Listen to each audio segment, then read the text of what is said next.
Cheide.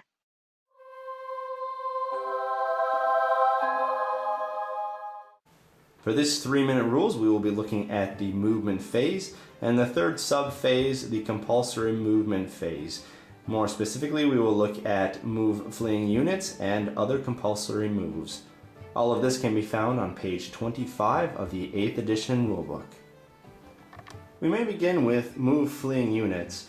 Let's say that this unit of goblin archers was unable to rally this turn and now it has to continue moving on. Remember that it will keep fleeing in a straight line regardless of what it runs into. In this case, it will be running into an enemy unit of dwarves. Now let's say that they roll 2 2s, which will be 4 inches. We'll need to move them 4 inches in this direction. Now if you notice, the 4 inches will bring them here on top of this unit, which will force us now to move it beyond the unit 1 inch away from the unit, like so. To put this in another way, a fleeing unit can never end its flee on top of another unit or on top of dangerous terrain or something else, so we'll always move it 1 inch beyond. Because this unit now fled through an enemy unit, we'll have to take a dangerous terrain test for each one of the models that fled through this unit. In this case, 1, 2, 3, 4 of them. So we take a dangerous terrain test. You can find the rules for this on page 116, but on a roll of a 1, we will take 1 wound, and there are no wounds there, so all 4 of those guys will remain safe. Were we to roll 2 1s, for example, we would remove 2 of the guys off the back where they fled through that unit. The same rule also applies to fleeing through dangerous terrain. If we designate this as dangerous terrain, then we need to roll for 6 dangerous terrain tests. In this case, we failed 1, so we would remove 1 guy.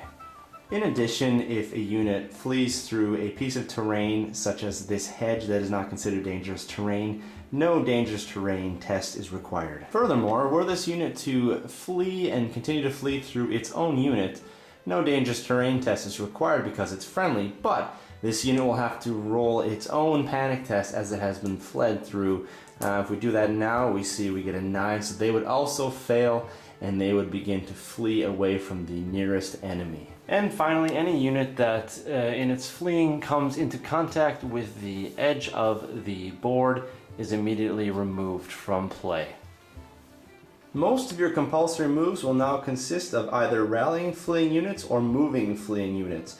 However, some other figurines and other units have compulsory moves as well.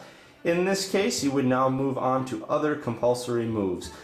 For this example, I have used here the Night Goblin Fanatics, and during the compulsory movement phase, after rallying or moving fleeing troops, I will then have to do a random movement of 2d6 with the Night Goblin Fanatics.